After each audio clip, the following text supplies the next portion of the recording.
welcome to our public hearing for June 16th, 2022. The first item of business is an annexation request for parcel number 1104100026 at Oxford Drive. Melinda.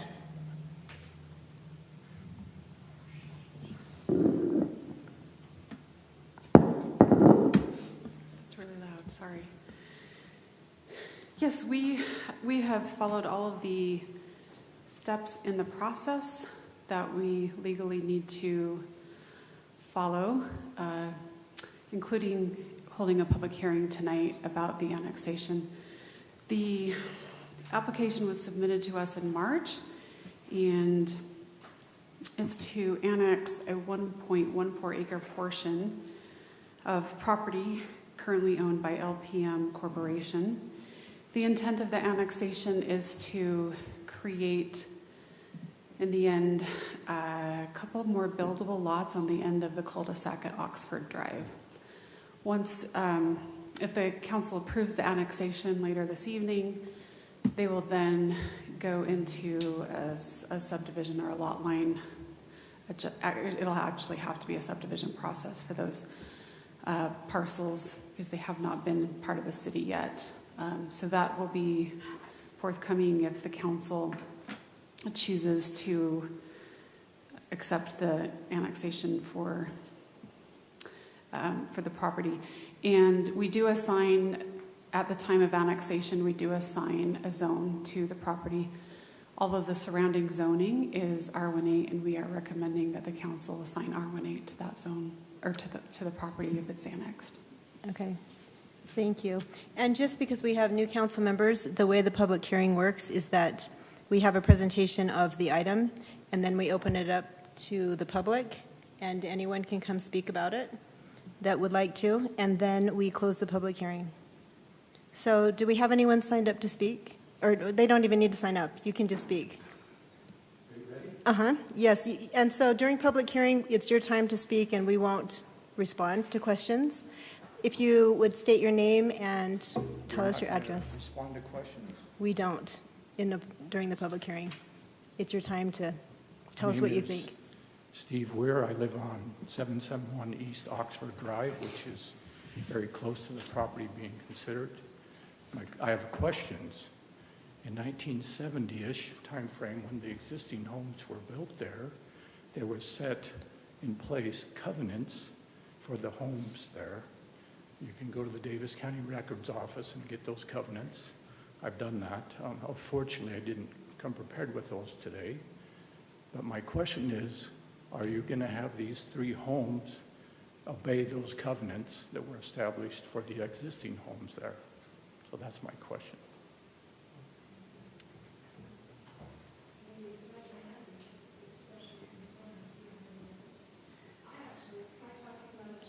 Sure.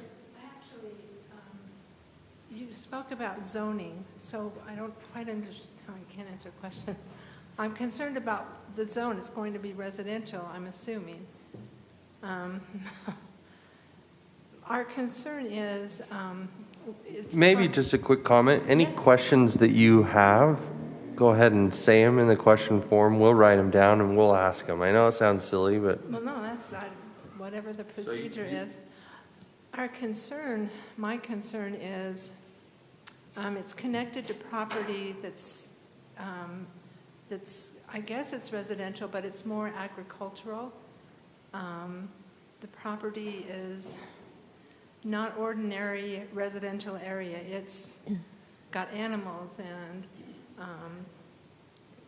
it's agricultural. I don't know how else to explain it. It's not kept in the same way that a normal residential area is kept, at least in where we live on Oxford Drive. And my concern is that it will not conform to the requirements of being in a residential area. I don't know. We walk through the connected property quite often and see how it's kept, and there is a concern. And also, this property that is owned by the Kingstons, they're very slow. I mean, will they have to adhere to like the building codes and the time limits. It seems like things take quite, no offense, Ned, back there. It takes a long time for things to get done, and I'm concerned that the process will take years, and there'll be unfinished homes and unfinished properties at the end of our cul-de-sac. I mean, we live right there. Thank you for your question, and both of you, your questions. And as Councilmember Adams mentioned, this is an action item further down the agenda, so we can discuss your questions then. Okay. Is there anyone else here to speak on this? I don't see anyone. Shane, should we leave public comment open or close it? It's up to you, but I would close it when you're ready to go. Okay. I need a motion to close, right? I'll make a motion that we close the public hearing or the public comment? The public hearing. That we close the public hearing. Second. Thank you. All in favor? Aye. Okay, thank you. So now we'll wait until 6:30. Because these are posted times.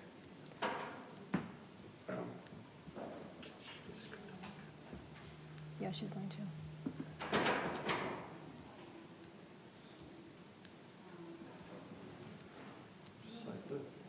Right. Yeah. The problem with the questions thing is if you have 50 people, you can just put this question. I mean, one Right. is weird, but you can't do it for, No, it makes sense. Yeah. it's weird for, Yeah. he's suggesting we move it up. Yeah, to A. Yeah, Yes. that's what I was. Before, just because the applicant's here. You're not gonna use this in the back? No, Yeah, they can we like would, the like, whole access idea the of it red. for them. If they're So this actually worked ask out their there. questions, He's better. in.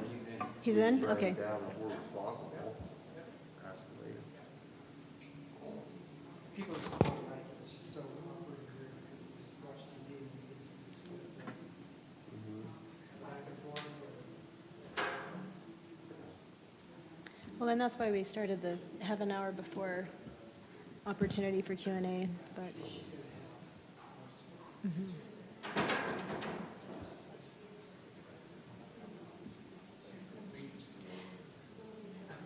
Shane, our mics are on during this time, right? Or do they go on, off, on, off? Do the mics stay on the entire time we're having a public hearing?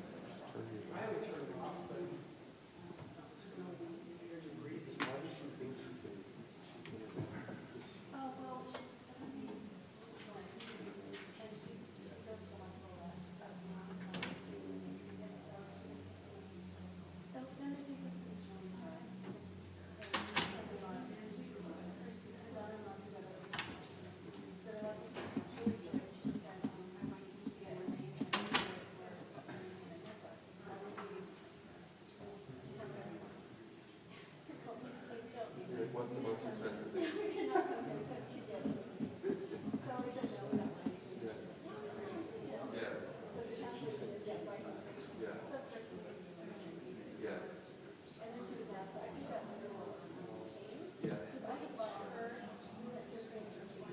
Muted. Yeah.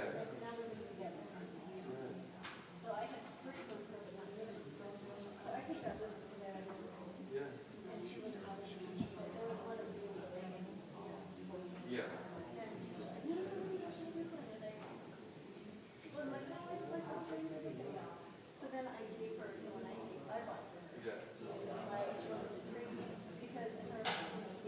Yeah. That's great. We're probably still live if your mics are on. Just so you know.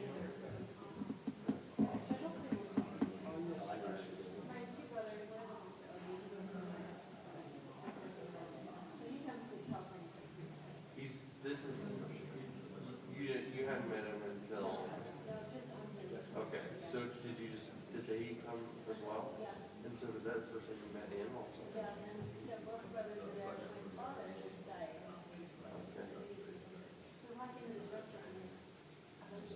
Yeah.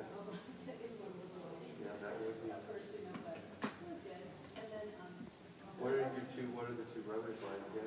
It's, Awesome. One, I'm probably like both of them. One's Yeah. just proud of me, really fun and doing super fun. yeah. And the other one's very quiet and more. And I'm probably. A mixture. Do they speak English? The one that was rugby does. It's pretty good. Yeah. The other one is in English, so it's just like he understands. He just speaks well. Yeah. But still, you know, we're talking so fast and they get some.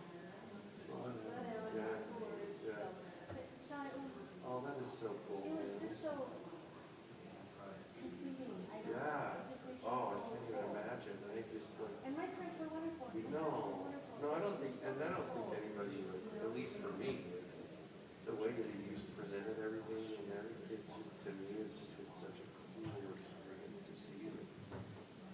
Yeah. You know, it's really funny. So Ryan looks a lot like me. And he doesn't look like me. And so he's never going to be associated with me. Yeah. But he saw my two brothers, and he's built just like them. And so then I told him that I like golf. Yeah. And they're like, hey, we're taking you golfing. So they take us golfing, and I was being a staff. I wasn't playing. So I sucked, and they were laughing at how bad I was Oh playing. my God. But those guys just played 9 holes. One of them was 2 over, and the other one was 3. Oh, they're good players. Exceptional players, yes.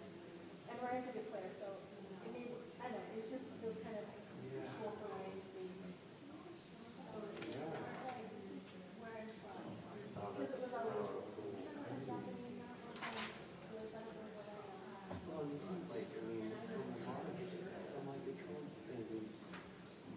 like, we talk about, like, emotion, right, and stuff. She, you know, like that, it's, I really like that.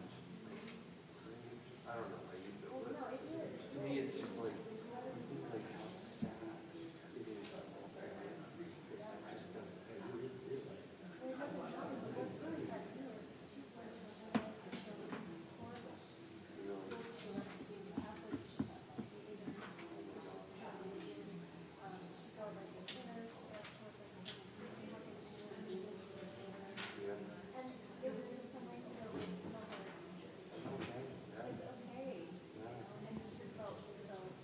Oh, that is so cool. No.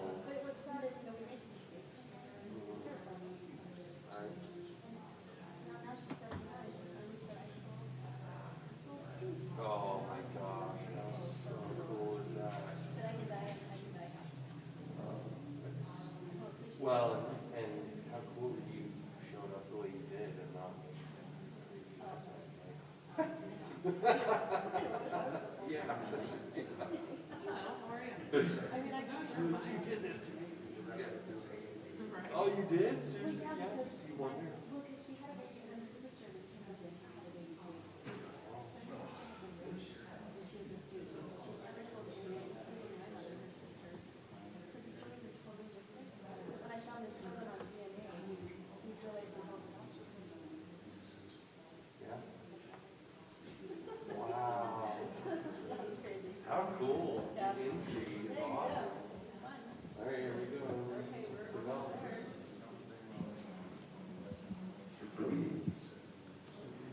For this one, you might need to talk slower and drag. Okay. This one's gonna go very long. I usually talk so fast. Unmuted.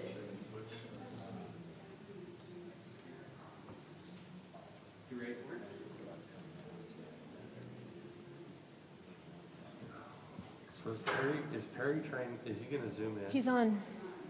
Oh, he is in? Can you hear us? Barry?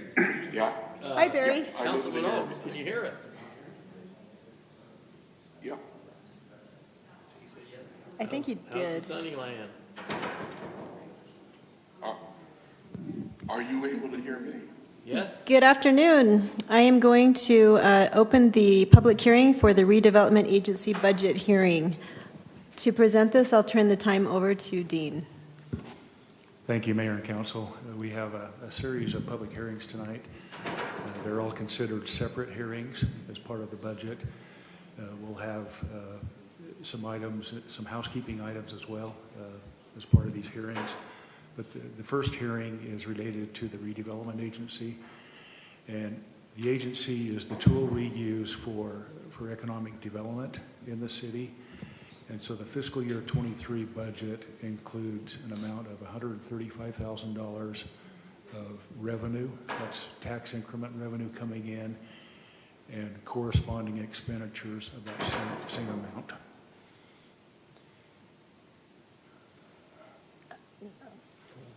Yeah, they can ask questions right now. No, it's a public hearing, okay. It's just the public hearing, so thank we you. should just turn it over to the public, and then we have an opportunity to pass it when we go Okay, it's later in the action. agenda, okay. Thank you, Dean, appreciate that. Do we have anyone here from the public that would like to speak on this? No? Okay, we'll wait a couple minutes to see if anyone comes in a couple minutes late. Whose microphone's on? Can we get the Jeopardy Music? music playing? John. Oh, there we go, there we go. We knew we hired you for a reason. That was your number one skill. That and your sweet abacus.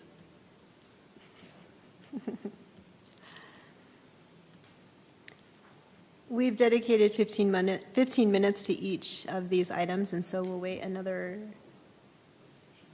15. Oh, sorry, 5 minutes, 5 minutes. Sorry about that. I was looking at 6:15, okay.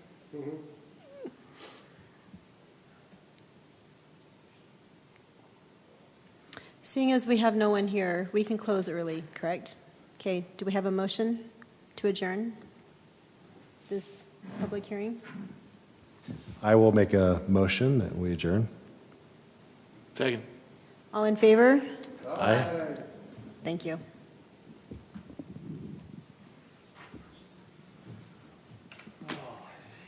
Now the hearing's over, I'll ask you questions. Is that? No. My heart was. My mind's off. So is that side? It wasn't that. Hello.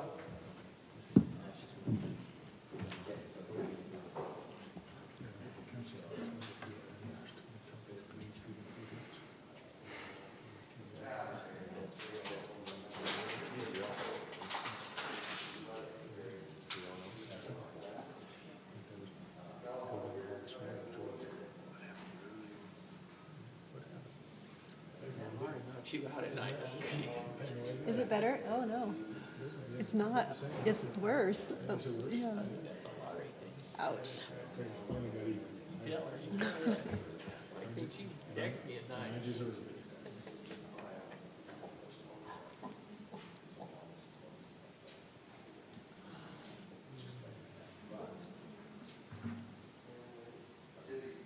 It's actually a pretty good return. It's really good. 1 year? Is that just 1 year?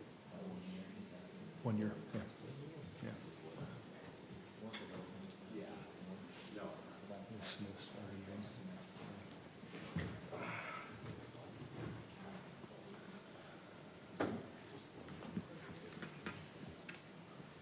Oh, 1 minute, I'll sit here.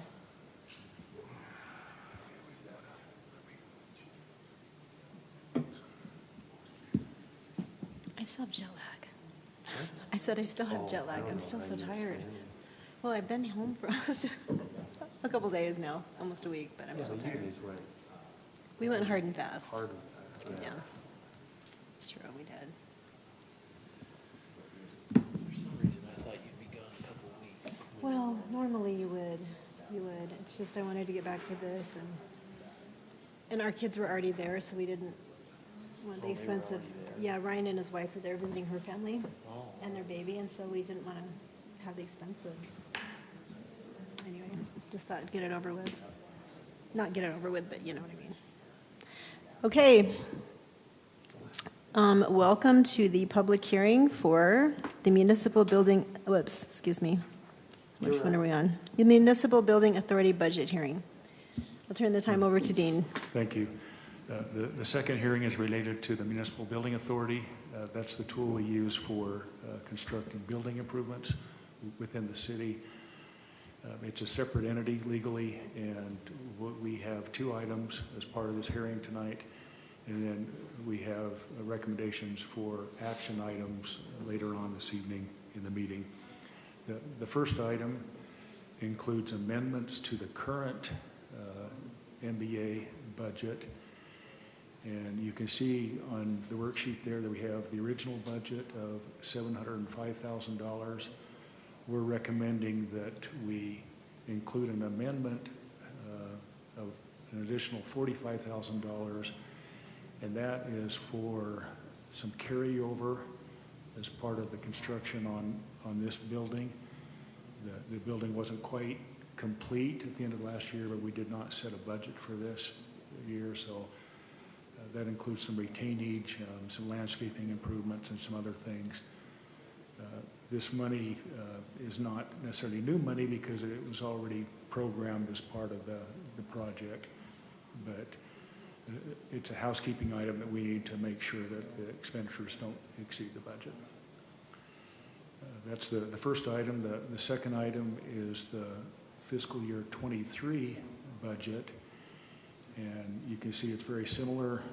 We have two lease payments coming from the city to the building authority, and those are lease payments for the principal and the debt service for the police station building and also for the city hall project. You can see down there at the bottom the principal amount and also the interest amount on those two lease payments. Okay, thank you, Dean. Do we have anyone that would like to speak on this item? No? Okay. We don't have anyone here to speak on it, so we will wait for a couple of minutes.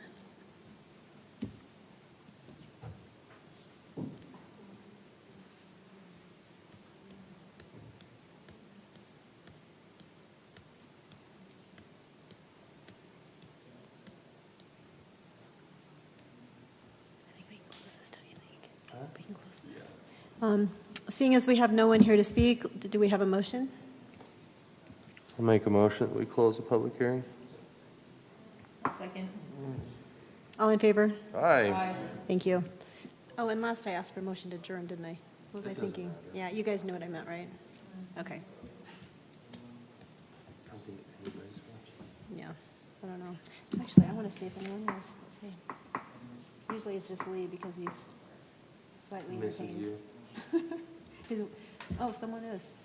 He's mowing the lawn. Oh, maybe it's Perry. Yes.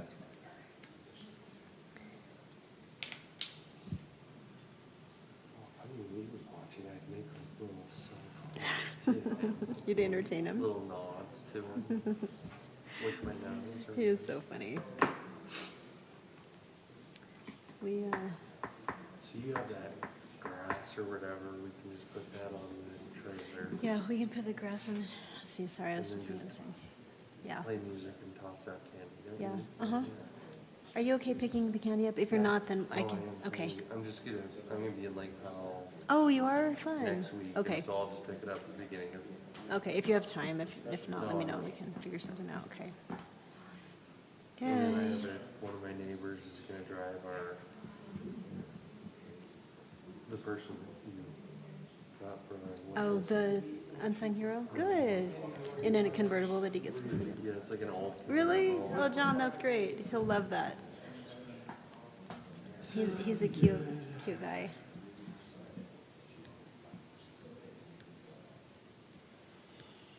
One minute. So we just walking and handing out candy again? We'll bring the trailer and put chairs on it if you want to sit there or walk or whatever.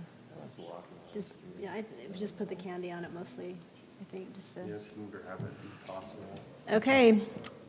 Like to open the public hearing for the Kaysville City Budget Hearing Fiscal Year 2023, Enterprise Funds, Interfund Services, and Transfers. Turn the time over to Dean for this. Thank you. This hearing is a fairly new requirement from the state auditor and the legislature. The requirement is that anytime there is interfund activity, including transactions between enterprise funds and governmental funds, it's required to disclose that in the budget as a separate addendum, and also to hold a public hearing. So we do have transfers from enterprise funds to governmental funds, and they come in two forms. One is what's called a reciprocal transfer. So for example, administration would bill the enterprise fund for certain activities like billing, administrative services, IT work, those kind of things. So those are reciprocal, so cash is exchanged. The other type of transfer is called a non-reciprocal, meaning that the enterprise fund provides value to the governmental fund, but does not require a cash contribution for that value. An example of that would be that the electric utility enterprise fund provides electricity, lights, and other things to the governmental funds, but does not require a cash payment for those services. Okay. All right, thank you. Do we have anyone here to speak about this? Okay, no one's here to speak on this, so we'll wait a couple of minutes. They're good jokes.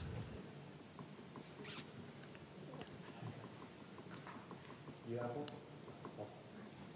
Don't tell your contract.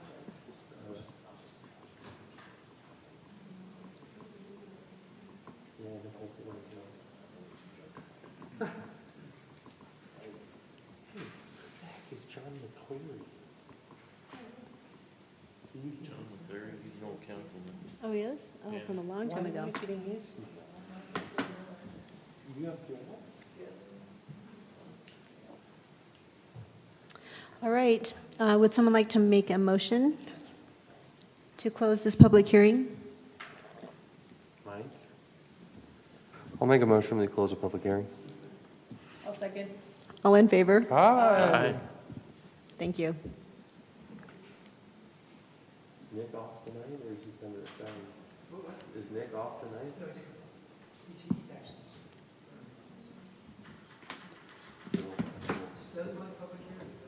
McCleary was the council member that used to actually do the parade before Strode carried it. Oh, really?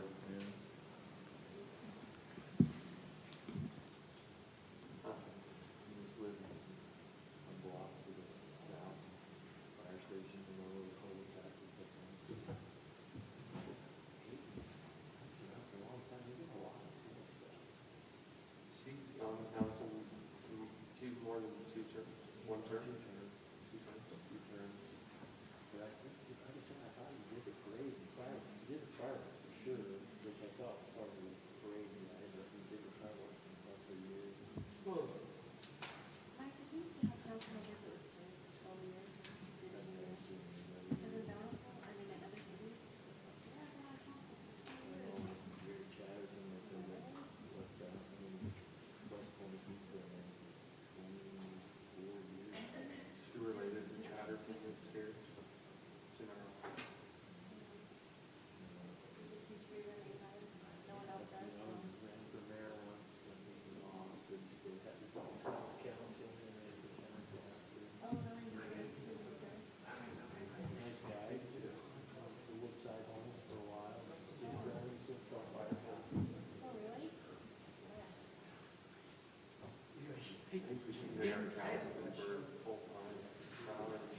Hey, Dean, John McCleary was for 8 years, right? He did 2 terms. And he also did wasn't he the parade guy for a while? Yeah. Yeah, a long time. Yeah. All right, we will now open the public hearing for the Kaysville City budget. Amendments to fiscal year 2022, budgets in consideration of fiscal year 2023. Dean. Thank you. As you mentioned, Mayor, there are two items as part of this hearing. The first item is one that we would consider a housekeeping item, and it would be the amendments to the current budget. As you know, the budget is a plan, it's a working document, but occasionally during the year there are situations where a particular line item may exceed the budget amount. So it's necessary to amend that budget, otherwise statutorily we're in violation. So we do not make any changes to those budgets that might be under budget. We're only looking at the ones that potentially could be over, and it is just a potential. But we have prepared a list of responsibility areas that may exceed their budget, and you can see there we have several items there, total about $425,000. One of the bigger items there, the purchase of the loader, is a situation where we get a new loader every year, but they in turn pay us cash for our old one and then charge us for the new one. So it requires an amendment. There also is a large item there with reallocation of fire ambulance wages. That is, again, no additional revenue. It's just a distribution charging the fire category other than the ambulance category, if that makes sense. So this would be our proposed amendments for the fiscal year 22 budget. Okay, thank you for that. Do we have anyone here that would like to speak during this public hearing for this item? I don't see anyone. We'll wait a couple minutes.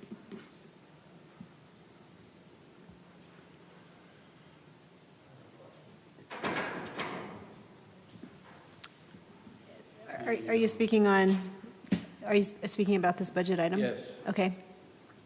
The ramp tax, is it posted and identified here, what its expenditures are and where they're going to? I'm just going to answer you since, no, that starts July for 2023. Okay, the next item for hearing then is consideration of the fiscal year 23 budget, the budget we've been working on. And you're all familiar with that. The only changes that we have made since the last visit, we have been notified from Fruit Heights City that they have contracted with Farmington for fire protection services. So we have removed the charges for services in the amount of $465,000 from the budget. And the second item is related to the water rate increase that we talked about last time. And so we have programmed additional revenue in the water fund to accommodate that proposed water rate increase. In regards to the fund balance, use of fund balance, you can see from the summary sheet here that puts our fund balance and or our T&T increase of about $1.3 million. Okay, thank you. Do we have anyone here to speak on this? I don't see anyone, so we will wait just a minute and then we will close this public hearing.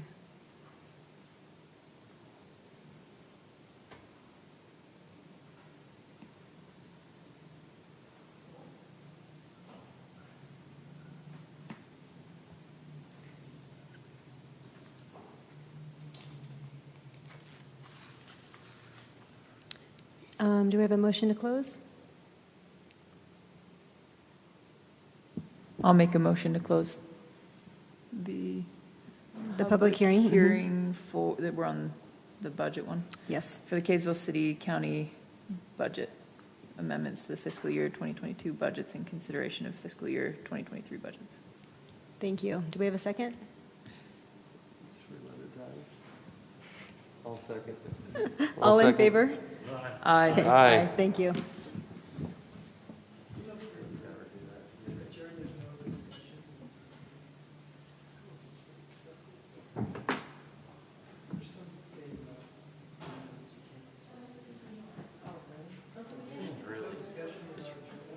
Oh, what is, it's some part of that? Yeah.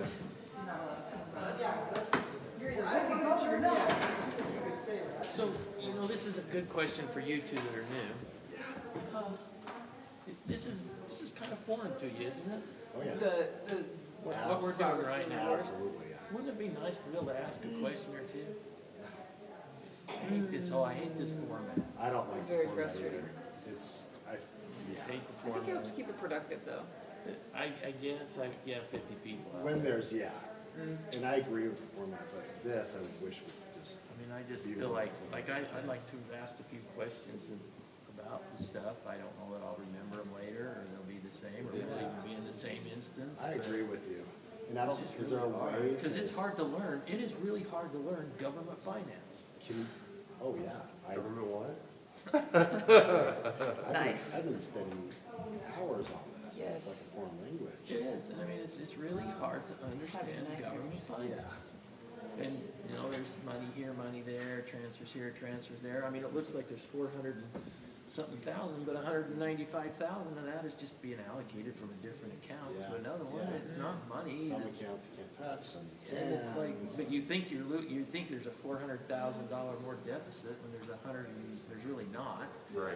It's 150's just- coming from it's- there. It's just very difficult. Government finance is very, very difficult, frustrating.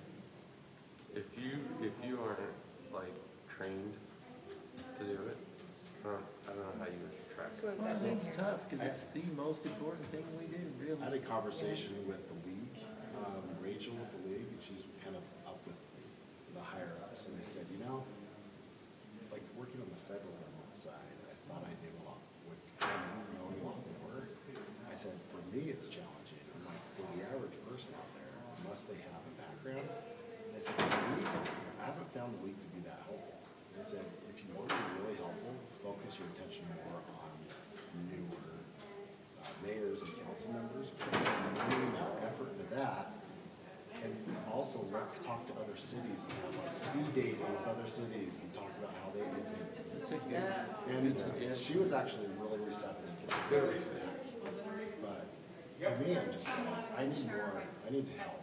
it's tough. I mean, it's really I tough lean on to you guys a understand. ton. Yeah, don't do that. We don't know what we're doing. Mike doesn't. No, but I think you're right. That's why I was telling Mike, like, Well, it's like the I certified just tax rate. barely start to feel like I know what I'm doing 3 years in. Yeah. I mean, realistically, you know, we talk about the certified tax rate. Well, if you held your certified tax rate at the same as it was last year, you'd immediately get a 25% increase because 25% valuations on houses has gone up. So you get a 25% increase in your budget. You can't do that without doing tax and, you know, without doing true taxation. Yeah. Yeah, But you don't understand that. yeah, not going in. And that's You stuff don't that's understand helpful. any of Nobody that crap. understood. My brother, I spent 45 minutes trying to explain to him he's the smartest guy I know. And he was just like, no, that doesn't make sense. I'm like, I know it doesn't make sense, but that's how it is. And It's like, that's why I say, if your budget's He's $1 like, million, well, the value's the only not- thing you capture is the new growth. And right now, it shows that we're gonna capture 120,000 in new growth, which is good. I like that. But if you'll notice, our certified tax rate, I'll bet, is actually lower this year than last year. it'll go lower. Yeah, for It'll sure. go way down because, Well, because the values, the amount's still the same. I think the total See, I hear you valuation. say that, but I don't even know what that really translates to. Okay, so let me tell you what the certified Is tax that rate, how good it or does. bad? Well, what it is they take the I have to use the valuation of bathroom your before we house. start. They take the valuation of all the houses in Kaysville, which is, I think, $3.something billion. So they take that $3.something billion and they have to times it by 2 zeros and a 6699 to come up with the $4 billion. And then based on your valuation is how much you pay. Based But a on lot of that's based on market too. Yeah. right? But- So but the that's what I'm market saying. determines People think if the market inflation goes up, determines that That you too. automatically get it, but you don't. you don't. If They'll you're- adjust it, so you're paying the same That's you why paid your last certified year. tax rate goes down. Yeah. Because now you're timesing it by a much higher valuation. Yeah, So your certified tax rate goes down. Yeah. Now, if you would left it level, you literally would get a 25% increase in money this year. But you can't do that. That's the truth in taxation. Yeah, You're that's actually the truth in taxation. capturing You're actually capturing the growth. $1 million. what about like new development versus existing though? Well, 'Cause that's I what can you see said, right? You've existing got like keeping 100, it, whatever, 30. but new Yeah. development, New just how you development, reflect more. we picked that up. Okay. And that's picked up off the new development is based off current valuation. So that's different than, And so that's where so all the new houses and all the new commercial buildings have gained us $120,000 for this year. it's not much. Which, I mean, it's something. it's something, But when you think about it, it's almost a wash, it pays for itself. I spent a couple hours with Dean yesterday, just, and I had him break it down, like just layman terms, and I like went through. And what I'm trying to figure out is like now with group heights, I don't see a way to avoid internal taxation now because of that. Suddenly, but with that being said, I can't do that unless I can tell the public like what the city is doing in addition to what we already do.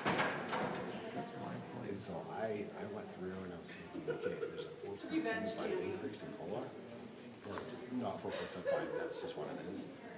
But I was thinking like if we could like do it discretionary, 1.5 discretionary for a year, and then maybe bring, and then the merit is at 3 and then 2.5. And I was wondering if we could just like do a 2.2%. Bring down to 3. You can do Bring down to anything as a 0.5. council, you can do And see anything. how much money that would, but some of the math, also pausing the fleet for just 1 year, even though that pains me kind of, that would get us to almost, Yeah. I think there's a zero. lot of things that need to be discussed and figured out, and it's just really tough. Like I said, it's so complex, government finance is so complex, that it's just, But I think to get that and to do the fine comb, I'm leaning, I wasn't gonna do support truth taxation until for high school. And now I still probably should. But I also think we have to find that money as much as we think, can. if you actually look at all the budgets of what they spend, what they actually ask for, and what they actually spend, there's quite a bit of wiggle room there. There's not quite a bit, but there's a lot of money that comes from your bills to carry over, plus our tax, But if we take out money from our reserves to fill that, we still have that next year and the year after year. we do, but the How only do we difference, do that? this is why I'm not one of those people that like to shock. I don't like to shock, and that's like when I used to come onto a fire scene, I say, okay, I got a 3-sided look at this, I don't need to do anything. It's a house is on fire, I didn't light it on fire. Let's take a good look at it.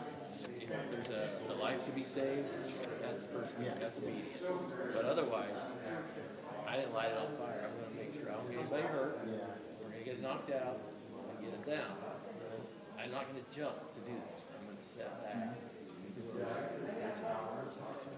I do, because the reason I do it, right, is because I believe that lifestyle, 5.5.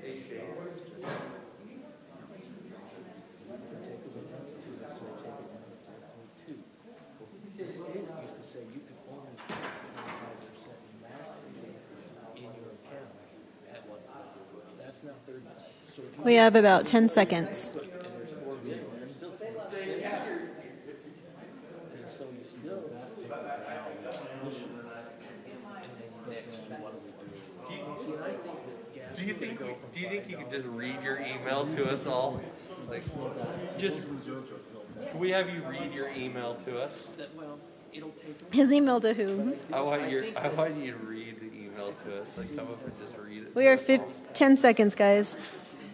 Did I mess up? No, it was incredibly informative. Oh, really? Okay. I don't feel like we need to do anything. Good evening. Welcome to our City Council meeting. Today is June 16th, 2022. Thank you for joining us in person, and for those of you watching online, thank you for participating online. Our opening tonight will be provided by Councilmember Nate Jackson, who will then lead us in the Pledge of Allegiance. Hey, thank you, Mayor. And I would just like to, first of all, highlight this week. It is the 247th birthday of the Army. And any Army folks in here? We celebrated that this week, and Councilmember Hunt and I were able to take place in a softball tournament this week with a bunch of Army folks and elected officials from around the state and fire and police from around the state as well. And there's one interesting fact I'd like to point out.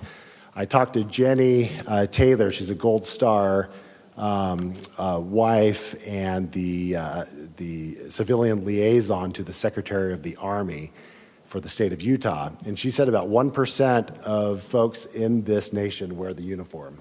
And so I looked back at the Continental Army and the percentage of how many people fought in the Revolutionary War. And at any given time, I believe the number was around 48,000, and that's about 1.9% of the population. And, you know, we talk about the history of this country, the greatest nation on this planet, and the sacrifice that went into creating this nation. And it's remarkable that just 1.9% of the population, their simple action of saying yes to serving resulted in to benefit all of us, generations and people around the world, and to create this country. So I thought that was an interesting parallel and fact there. And with that, I will say a prayer. Thank you. Thanks. Our Father in heaven, we're grateful that we as a city can come together tonight for the city business. We're grateful for our residents. We're grateful for the men and women who are serving, who are from Kaysville at this time. And we are mindful that the state of the economy and inflation is having a strain on all of our families here and our city. And we ask Thee to bless us as we go forward on the people's behalf, that we will make the best decisions we can to provide for our city, to provide for our employees in the city and our residents. We're grateful for this country and this city and for each other. In the name of Jesus Christ, amen. Amen.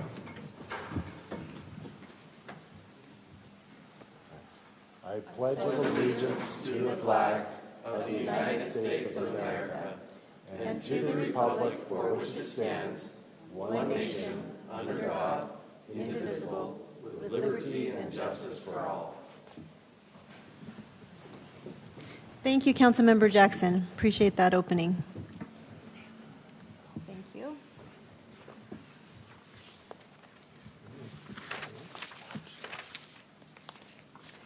Okay. Whoops. All right. Do we have any? Oh, call to the public. Let me see if we have anyone signed up to speak. We don't have anyone signed up to speak, so we'll move on to declarations of conflicts of interest. Does anyone have anything to declare? No? Okay, good. Seeing none, we'll move on. Consent items, item number 4, approval of the minutes of May 19th, 2022. Would someone like to make a motion? I'll make a motion that we approve. Are we going to talk about consent item B? Is that you'd like to, Consent item B. or not move all the consent items? I think Josh is here to talk about it if you have a question. Okay, so do I have to make a motion? We remove it, or? Well, so we're on 4 first. Okay. 4A. So just make a motion. I'll to just make a approve. motion that we approve consent item 4A and that we do that, I guess. Okay. We have a motion. Do we have a second? I'll second that. Thank you, Councilmember Jackson. Councilmember Oakes. Aye. Aye. Councilmember- Aye. Aye. Aye. Okay, thank you. That passes. For those that are wondering, Councilmember Oakes is on a trip with his family, and he is zooming in to participate in this council meeting for us. Okay, now we'll move on to action items. Does someone want to make a motion to move We still something? are gonna, got B to deal with. B, where, am I on the wrong thing? Maybe you were missing. Maybe I have the it. wrong That's why page. I was- Oh, okay, gotcha. That's what I was Gotcha. saying, like, I was looking at the wrong copy. Okay, thank you. Okay. Item B. I'll make a motion that we remove consent item B and discuss it. And I will second that. Thank you. Councilmember Adams. Aye. Sorry, microphone. Aye. Aye. Aye. Aye. Okay, thank you. I thought we were I gonna was out of discuss order. it. Yeah, sorry about that. Go ahead. I got a little combobulated there. Thank you, Mayor and Council. I don't think I'll read the email verbatim. Yeah, as you may have seen in the staff report and in the email, currently the city's working on a project to replace underground utilities on Mutton Hollow and repave that road. It's a 2-year project. This year's phase, we've run into some issues with the subgrade, the dirt underneath the road base being substandard and, in our opinion, unable to sustain traffic in the future, even after we rebuild and repave. We've been working closely with engineers, geotechnical consultants, and identified a solution, which isn't an unusual solution, but it does come with an increase in cost. That increase was originally $130,000, but as we continue to work on that, work closely with the engineers, and especially with the city engineer and the public works operation foreman working closely together, have identified a material that we're able to place down before we do any of the reconstruction that would help kind of bridge and offer additional support. And this specific material would allow us to decrease the amount that we have to excavate out, and thus decreasing the amount of additional material we had to bring in. So we were able to reduce that $130,000 increase to a $29,000 increase. This is a project where what we had budgeted and what the bid was. The bid was, I think, several $100,000 under what we had budgeted. And in addition to that, we're very confident that this would provide a good, stable foundation for this roadway as we move forward in the future, and allow us to get the anticipated life cycle and lifespan out of this roadway. So that's the information that we've provided to you there, the $29,627.25. So that's what we're looking for approval of there in accordance with the procurement policy. Thank you, Josh. Does anyone have questions? No? I'll make a motion to approve consent item B. I'll second. Okay, Councilmember Blackham. Aye. Aye. Aye. Aye. Thank you. Thanks, Josh. Thank you, Josh. Thank you, Perry. Thanks, everybody. Okay, now we'll move on to action items. Thanks for my money. Did you want to move? You want to, on action items? Did we already do that? Moved it up to? Can I make a motion? Yes. I'll make a motion that we move action item letter F to the top of the list, seeing as there are some folks here who be interested in that and maybe not as interested in the budget stuff. Okay. Do we? I will happily second that. Thank you. Councilmember Adams? Aye. Okay. Aye. Aye. Aye. Okay. So now we will move that annexation petition up to item A. So that will be the first thing. Melinda? Thank you, Mayor. We held a public hearing at 6:15 today regarding this application for annexation from Lpm Corporation. I'll just go through in a little bit more detail regarding that application. They are proposing to annex 1.14 acres of property. The entire acreage of the full parcel is over 25 acres, 25.375 acres, but they're proposing to just annex a small portion of that, 1.14 acres. This slide just shows a close-up of the cul-de-sac there at the end of Oxford Drive. The blue parcel, or the highlighted blue area, is the northeastern portion of the full parcel, but that shows that it is in the county boundary. This parcel right up here is also owned by Lpm Corporation. That is existing in the current subdivision, the King Clarion subdivision. But this portion, should the council choose to annex it in tonight, then would become part of the city boundary, or inside of the city boundary. This just gives a better viewpoint of the location of the entire parcel in relation to the area. So it's right up there next to the elementary school. And then again, it would just be that small portion of that parcel that would be, or that's proposed to be annexed in. This shows the existing,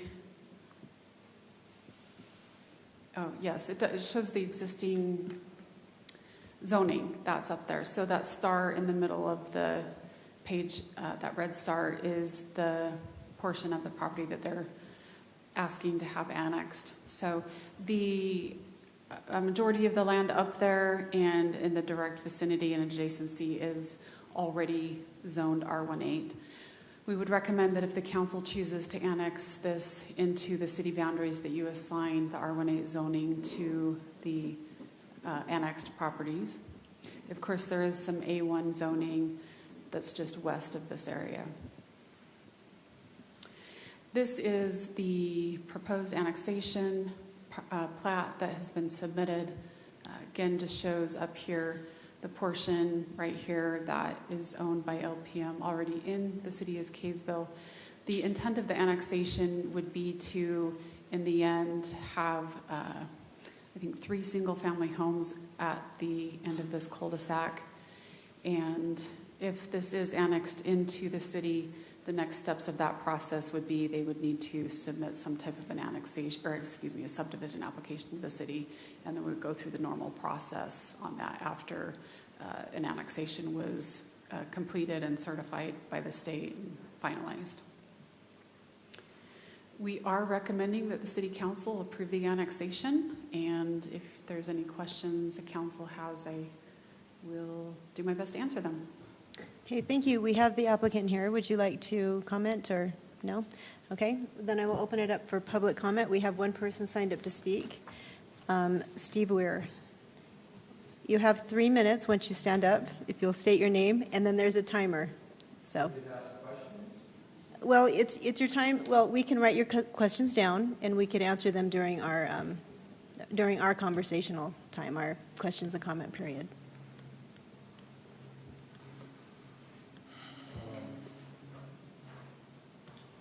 I guess one of my questions is your property plot shows a little triangular shape against the city that's actually marked owned by PPMC, not LPM. And even if you go today to the Davis County Assessor Property Search, that's how it is reported. So I'm questioning how does you divide up that property for 3 building lots when there's a third-party ownership in there. So that would be one of my questions. My other question, I guess, is, well, I'll have to do my homework, and that is that if this property is annexed in, then there's this idea of a subdivision being proposed, and I guess I would need to kind of figure out and learn what that process is all about.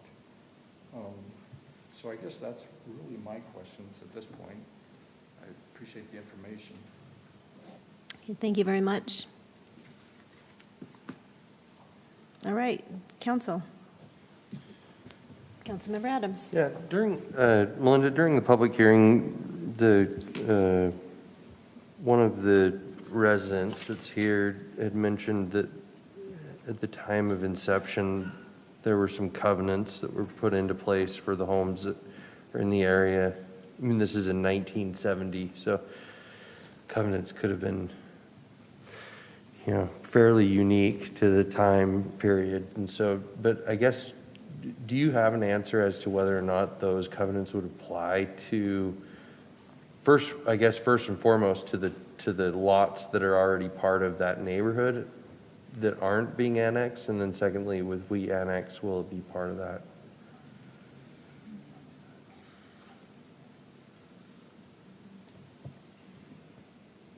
All right, this is, let me zoom in here so you can see a little better. This is, I believe, from 1967. Wow. So this is the Annexation Plat. So this is the portion that already exists in the city that is a part of the King Clarion subdivision. This parcel would be subject to those CC&Rs that would exist with that subdivision. These parcels right here that are within the city boundaries are not a part of that subdivision and therefore not subject to the covenants with the King Clarion subdivision. And then this is, you know, the portion that is yet to be annexed. This is a little cleaner look at that. So regarding this little oddly shaped parcel here, that is not showing as ownership by Lpm Corporation, but it is also, I don't believe that's part of the annexation area. So this parcel and this parcel already exists in the city boundaries, but they have not gone through a subdivision process. So in the end, when a subdivision application would be submitted, if all of this area is annexed in, there's a couple options. The applicant could submit to do its own subdivision for all of these parcels, and it would probably end up being a 2-lot subdivision, would be my guess. Or they could try and do some type of an amended subdivision to the other, or the King Clarion Phase 5, I believe, subdivision, in which case they would end up being subject to those covenants. My guess is that they would elect to do their own subdivision that would not be subject to the existing covenants in the rest of the area. But the zoning as assigned as the R18 would be consistent with the rest of the zoning. And then obviously as such, all of the parcels in the area, whether they were developed or undeveloped, or if they redeveloped, they would be subject to the zoning code for the R18 zone. So at this time, my final question, at this time, during the annexation, we also rezone? Correct. When you adopt the annexation, the council is required to assign a zoning district to that land that's being annexed in. And then, I know this is just getting so much, but because they own, I guess all this is new to me, but because this section isn't being, that what your hands on isn't being annexed because it's already part of the city, right? Not the triangle, but the non-buildable section. So this triangle is already in city boundaries. This parcel here is in city boundaries. This is not. This is in the county, and that's what they're proposing to annex. But if they take even like a sliver of 522 and use it as part of the subdivision, that 522, that whole acreage is having to be under the King Clarion CC&Rs, right? Like, unless they pull it out? Yes, they could do a lot line adjustment after the subdivision was completed, or they could do, they could include that lot in a subdivision, but if they did include that, because it's currently subjected to the CC&Rs, it would have to still remain. Is that correct, Mr. Woods? Yeah, if Lpm Corporation decided that they wanted to use you know, the 4 parcels, the annexed piece, and then the 3 others that I believe they have control of, if they were to rezone that and make it part of the King Clarion by redoing boundary lines and stuff, they would likely be subject to the CC&Rs. They might be able to do a lot line adjustment and then just or not be subject to the CC&Rs on the 3 parcels that are at the south. Two parcels probably. Well, the 2 parcels and the annexed one. Got it. Yeah, so. But to clarify, they would still be required to abide within the ordinances of the R18. So Absolutely. there are still some requirements and restrictions and rules, okay. Yeah, and the parcel there numbered lot 522 is 1.56 acres. The minimum square footage required in R18 is 8,000 square feet. So they could do, as long as they had the required frontage of 60 feet, they could reduce the size of that lot and add that into the 2 lots that they would attempt to create through the subdivision.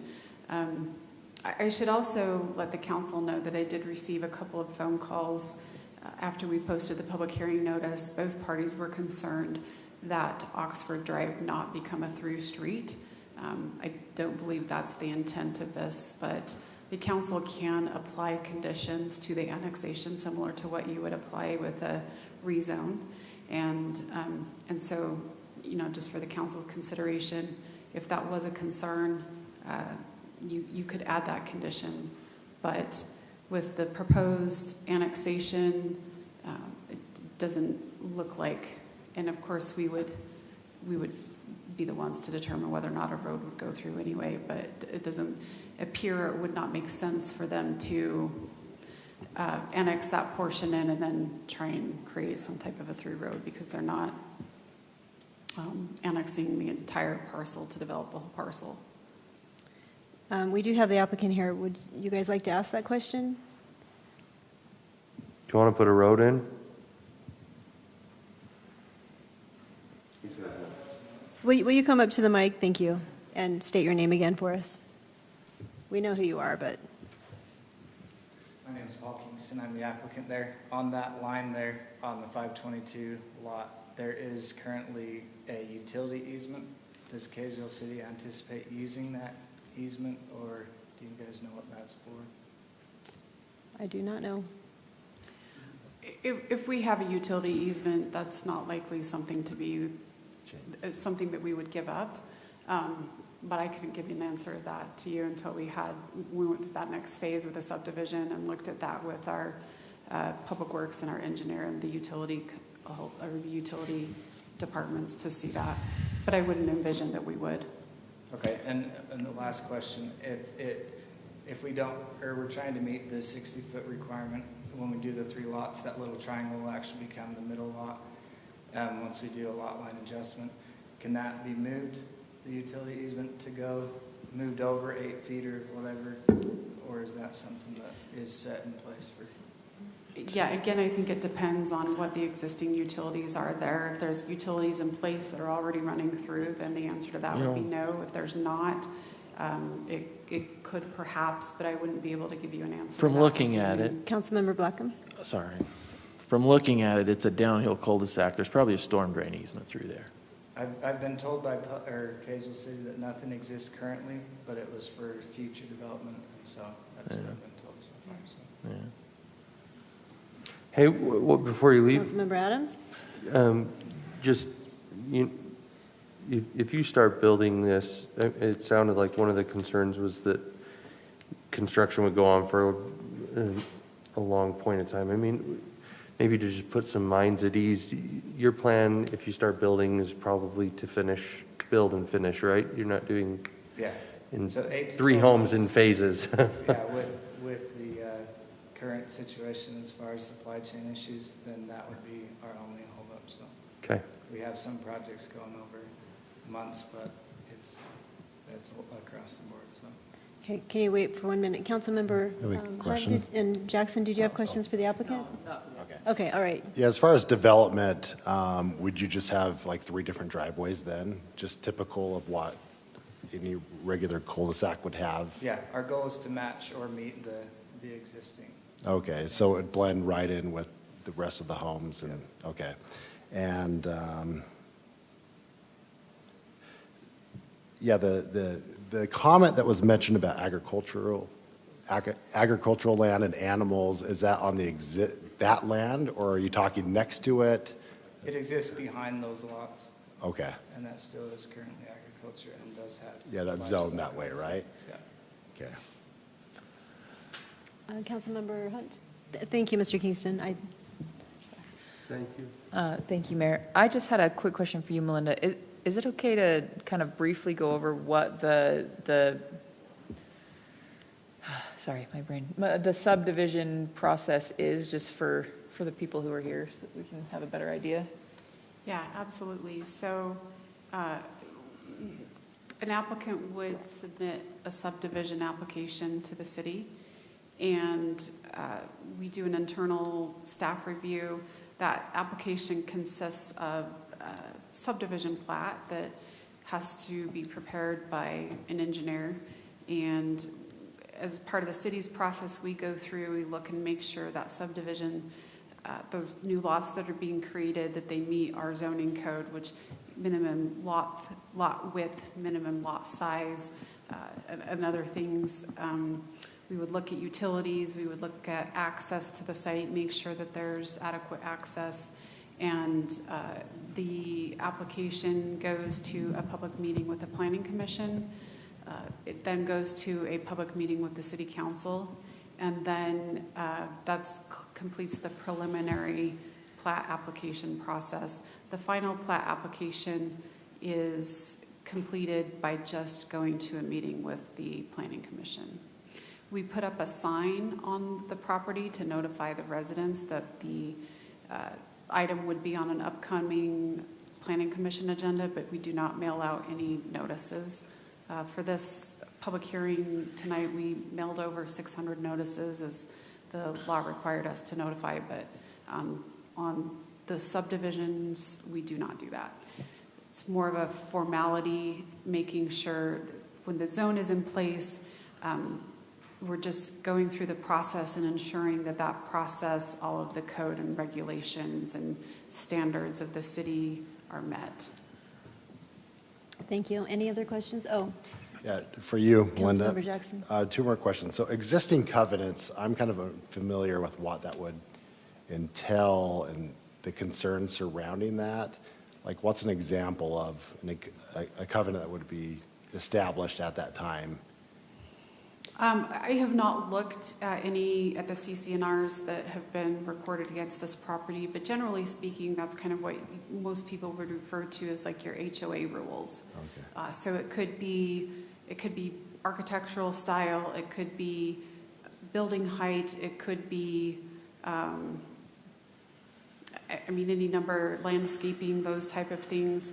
That is what we call a civil issue between private property owners, meaning the city does not regulate any HOA or laws or any CCNRs.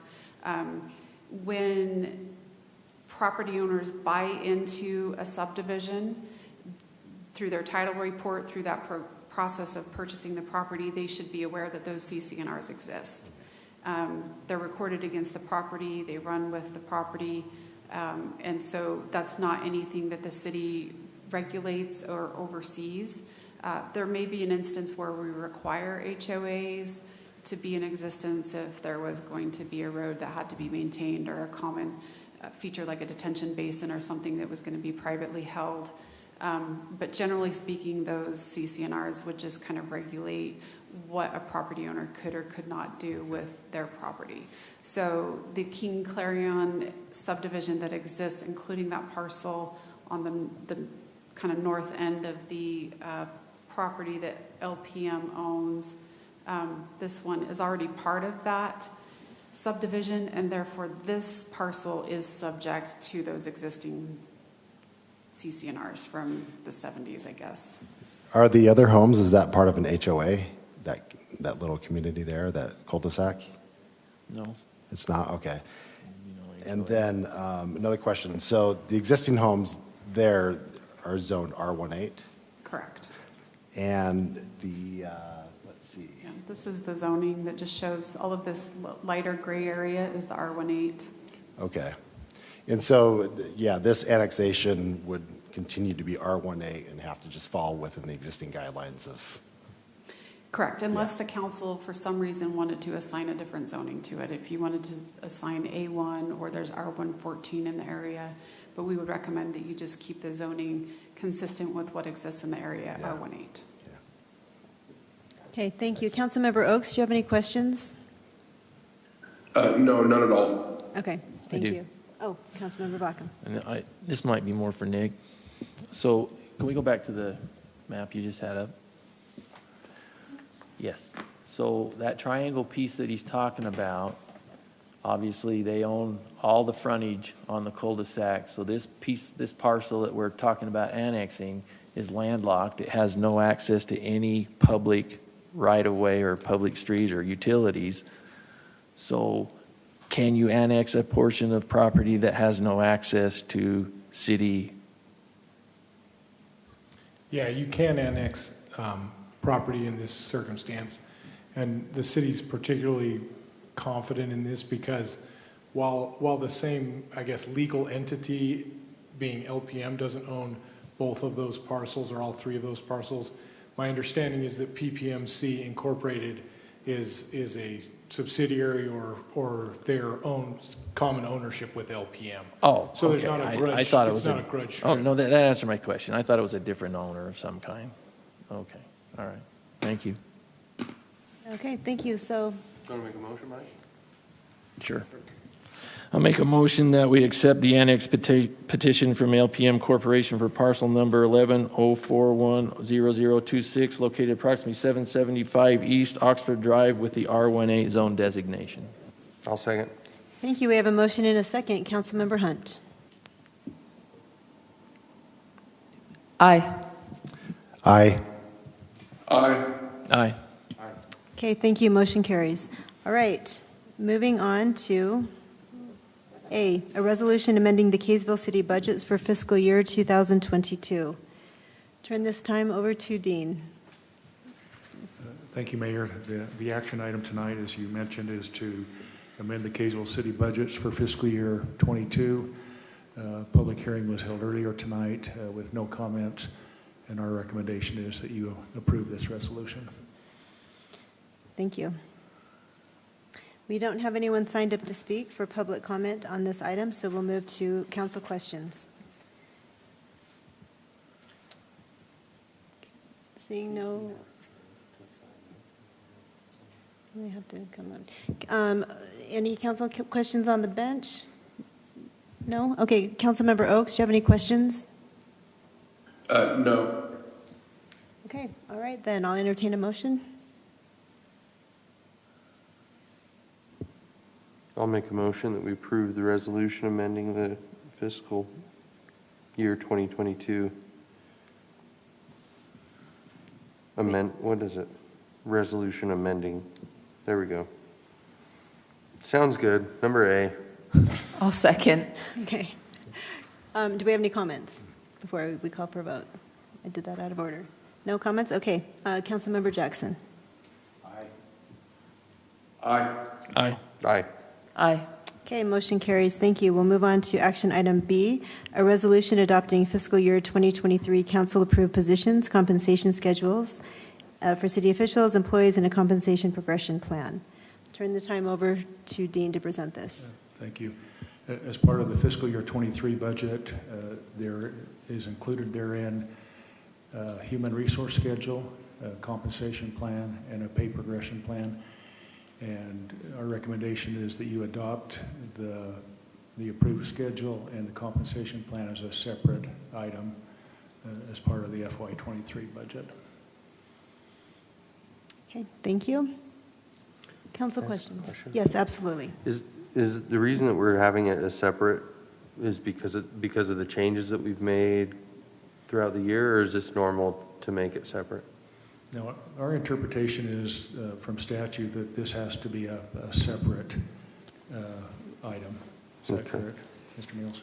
Yeah. Actually, I was out of order. We don't have anyone signed up to speak on this, so corrections. Go ahead, Nick, sorry. about that. No, Mr. Story's correct. Okay. Okay, any other council questions? Councilmember Jackson. I have some questions. So on this resolution, it mentions compensation schedules. Would that involve the discretionary fund and the merit-based funding? Yeah, the pay progression plan with including the cost of living, the merit, and the discretionary is part of this schedule, yes. Okay. And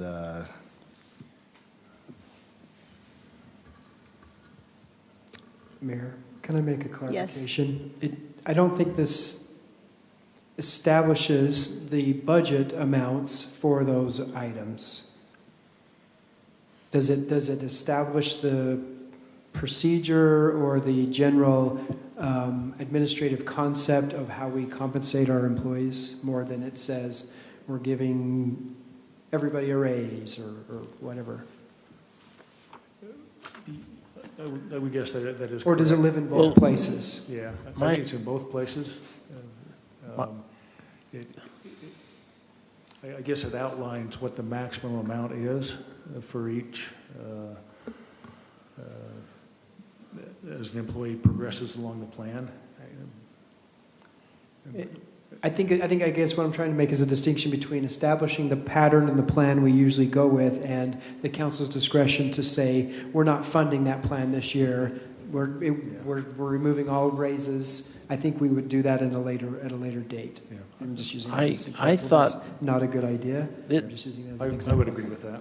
Well, Councilmember Blackham. okay, so I thought this right here was the employee compensation plan. This is with a moving scale that says we are going to give you a 4.75 COLA. So this is the moving scale of that employee thing, but it also has the discretionary portion in it for department heads to decide whether their employee is afforded a compensation for merit. Yeah, as I rethink this, this compensation plan that you're approving here is the cost of living portion of that. So the entire scale has been adjusted. And then in the budget document, there is money allocated for not only the cost of living, but merit and discretionary.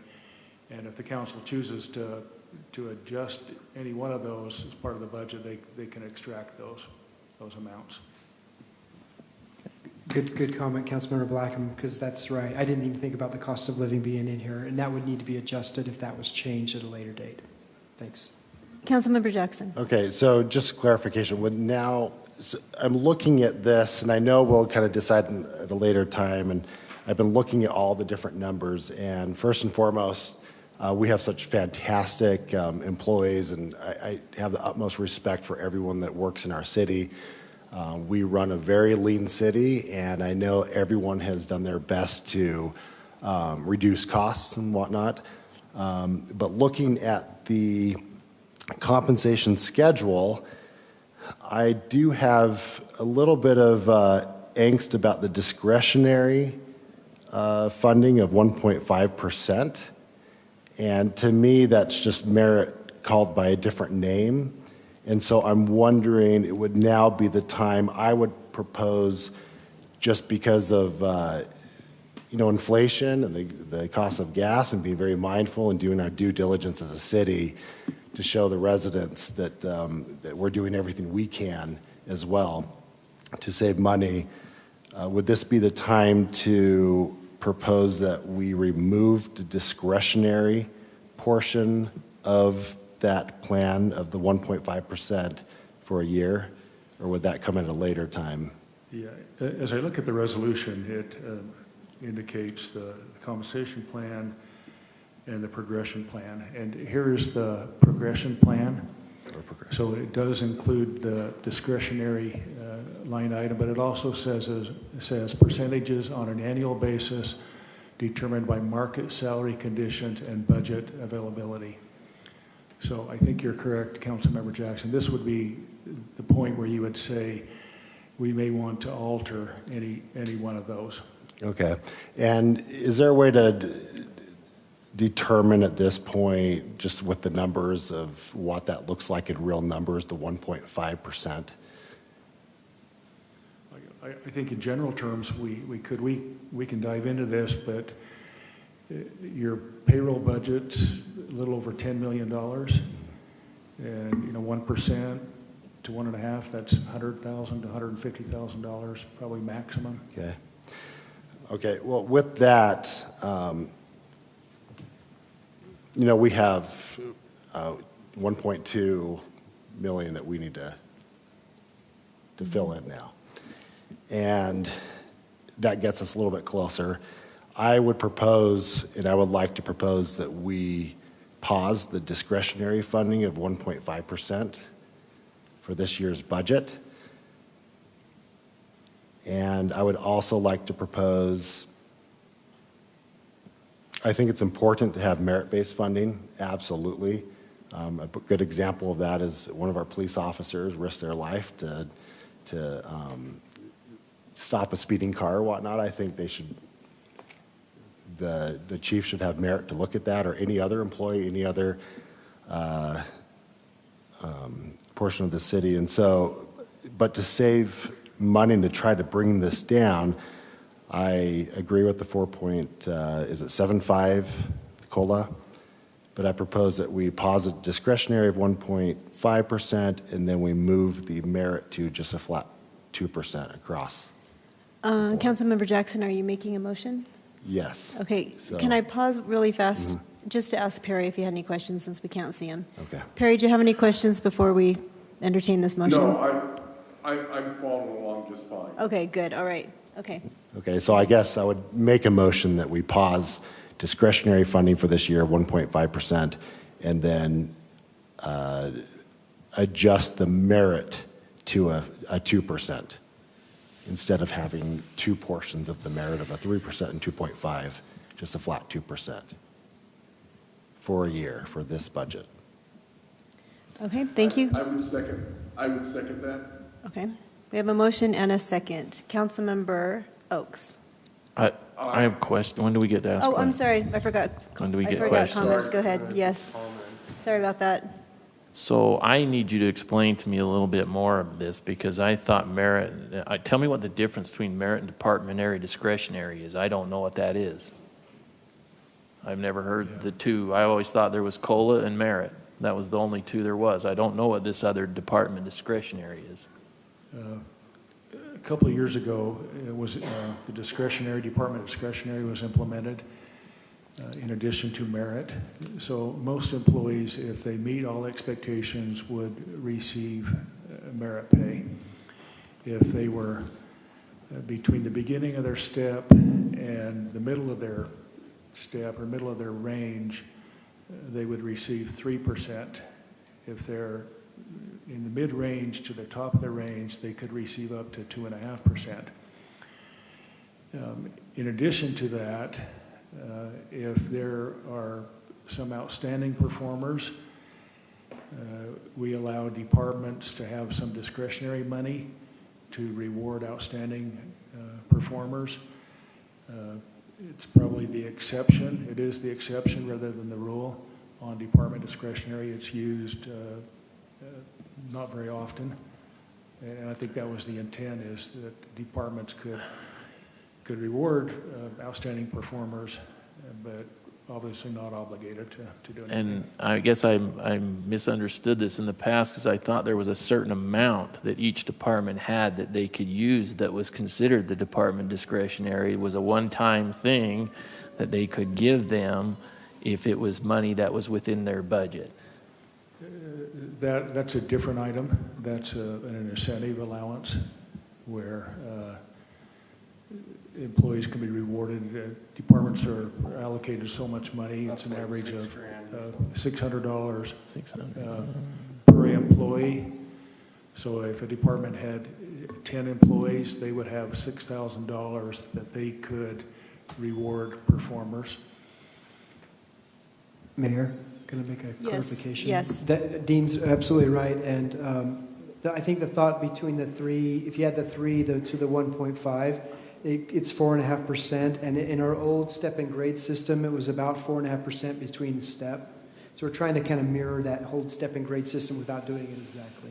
But as Dean said, that discretionary is used very sparingly, and the 3 and the 2.5 has really been of merit. I think going forward, as we've talked about this, our recommendation is probably just have cost of living and merit, but encourage the merit to be adjusted for anywhere from 0% up to 3% or 3.5%, rather than a separate department discretionary, and use more of a sliding scale rather than a fixed amount. I always thought that merit too was kind of discretionary, or is it absolutely merit's set? based on performance. Right, but is it black and white, the increments, like if you have an employee that's maybe between minimum and midpoint, is performing a little better than the rest, but maybe you can do a 1.5 of that 3% rather than it's automatic 3%? Yeah, I think part of the issue is that typically governments have a grade and step plan. So you set a grade and you move from step to step to step. I mean, and the steps are fixed and you don't have any wiggle room in between. But what we've tried to do here is to allow that so departments could award merit based on performance. I mean, I would agree with Nate. I would get rid of the discretionary and go to the merit, but the only thing I would do is I would probably like to maybe do a friendly amendment, and you don't have to keep it at the 3, so that discretionary the department head, rather than take away that. And with that, knowing the discussion we've had, department heads be very discretionary on what they give on their merit raises. Okay, so we have a motion for a friendly amendment. Do we have a second? Could you restate that?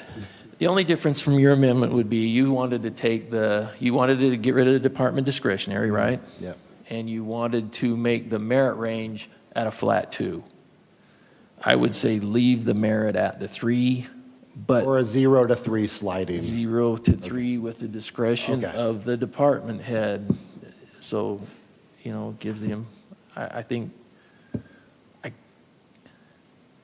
the range is so much bigger than it used to be that I think that gives the department head. I wish there was more discussion on this, but I understand what you're saying. I just think that I don't want to take away that 3 of that merit. I think there are people that deserve it. Okay, thank you, Mike. We have a friendly amendment. Motion second. and Do a we need a second. second? Okay, yes, we need a second. So I thought he had to. now we have to comment. Did I do that out of order, Nick? If it's a friendly amendment to his, doesn't he have to accept the friendly amendment? Yes, so if that's what that is, If he's he asking. wants it, he's otherwise it asking has to be a new Councilmember Jackson motion. to- Otherwise, Councilmember Blackham could make a amended motion. Amended motion. Substitute Okay, motion. so see, the amendment is the initial amendment. It's Councilmember Jackson's amended amendment I think now. that's, maybe Councilmember Blackham could verify if he's making a substitute motion or if he's asking Councilmember Jackson to amend his To motion. amend, okay, so what are you doing, Mike?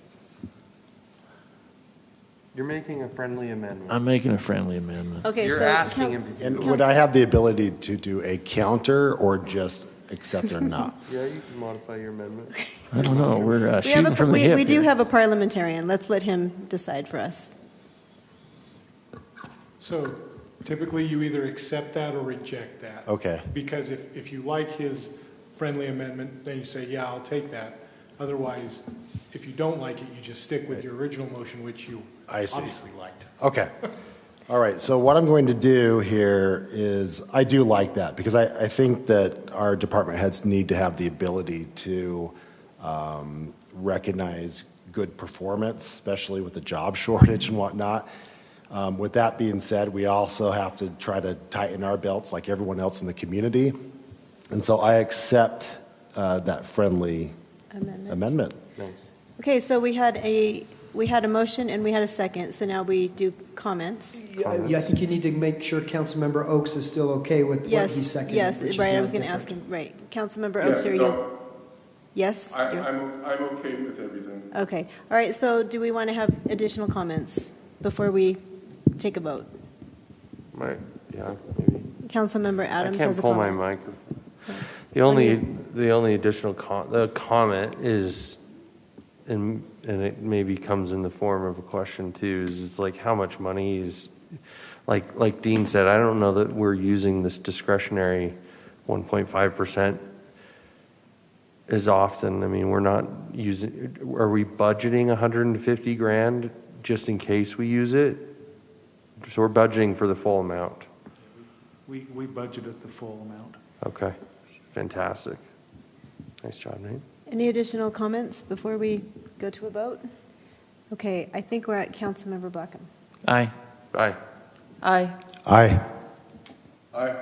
Okay, motion carries. Thank you. That was item B. We are now on action item C, a resolution adopting the consolidated fee schedule for fiscal year 2023. Dean. This action item is the adoption of the consolidated fee schedule as we've discussed as part of the budget. We provided a summary of changes to the fee schedule. I believe you're all familiar with that. And then we also had a discussion at our last meeting regarding water rates as well. And I think the recommendation was to move forward with those changes to the fee schedule. Okay, thank you. Questions, council? No questions? Okay, seeing no questions, does someone want to make a motion?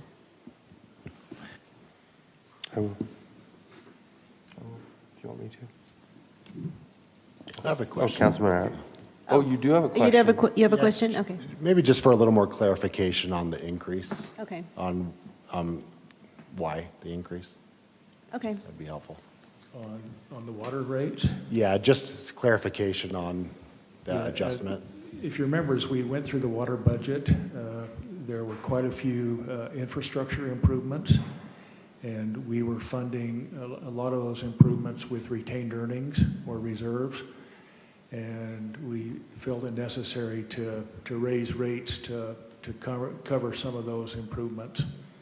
Okay, excellent. It doesn't cover the entire use or the entire retained earning balance. We're still using retained earnings of about $1.4 million, but this water rate increase is projected to generate about $300,000. Okay. Yeah, I feel nervous when we start dipping into reserves to pay for some of these things, so that was really helpful. Thank you, Dean. Thank you for that question. Any other questions? No? Okay. Does someone want to make a motion?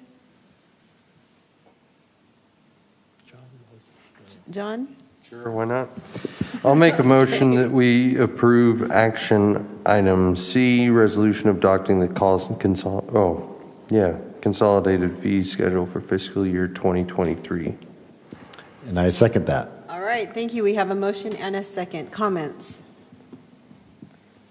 No comments? Perry, comments? Nope. Okay. No. All right. All right. Let's go to, who are we on? A vote. We are on Councilmember Adams. I believe. Aye. Aye. Aye. Aye. Okay, thank you. Motion carries. So we are moving on to action item 5D, a resolution adopting modified tentative budgets for fiscal year 2023. Okay. The two next action items, resolution or item D and item E, are an either or. If you adopt a resolution adopting the modified tentative budgets for fiscal year 23 with the changes recommended and go through the truth and taxation process, that would be the resolution that you would adopt. If you choose to fund entirely with fund balance after the changes that are made and not go through truth and taxation, then you would adopt the certified tax rate and adopt the budget as the final budget for the year. Okay, thank you, Dean. We don't have anyone signed up to speak to this, so we will move right into questions, council questions. Abby, do you have your finger on the button there? No, not yet. Okay. Okay, council questions. No questions? Oh, yes, Councilmember Jackson.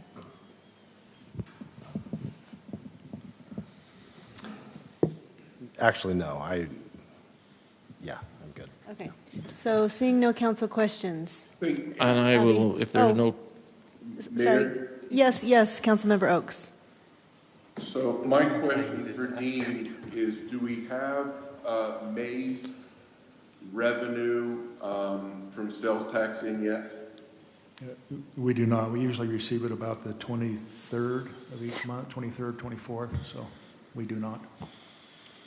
Okay, thank you.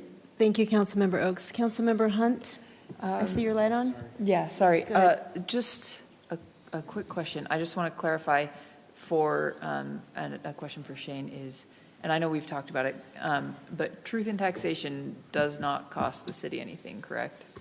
It does not. The county is sending out notices whether we have our raise, potential increase on there or not. Okay. Okay, all right. I'll make a motion. Do you want, or more questions? Sorry. Oh, sorry, Abby, you still have your light on? I was just looking at you. I was hoping to make a motion if, I don't, Okay, go. whoever had the mic first. I No, you go ahead. Go Okay. ahead. Okay. I guess kind of to, Nate talked on his motion, so I'm going to talk a little bit before my motion. Okay. Growing up, my father lost his job, and he was jobless for about 2 years, and I don't really remember a lot of it because I was only 4. But I do remember that growing up, we did not have a ton of extra money, you know, and for me, that meant that if I wanted money, I either had to get a job, but I couldn't at 4 or 5, or I was picking up pennies where I could find them, or change, or throwing away snails for the neighbors. And to me, that story, I think, illustrates 2 different things. I think he lost his job during an economic downturn, and I think we've all watched the news. We see that that's probably where we're going, and as a city, we need to be responsible in that direction to our residents in making sure that we go over our taxes with a fine-tooth comb, and our budget, with a fine-tooth comb, and we make sure that we are looking at every area. I feel like Councilmember Jackson's amendments to the previous resolution support that, but that obviously didn't fill the whole gap. The other side of that, though, is I guess I kind of covered both sides. We need to be responsible to people because they may soon be in that experience where they're losing a job and not being able to pay, higher taxes, even if we don't feel like it's maybe a lot.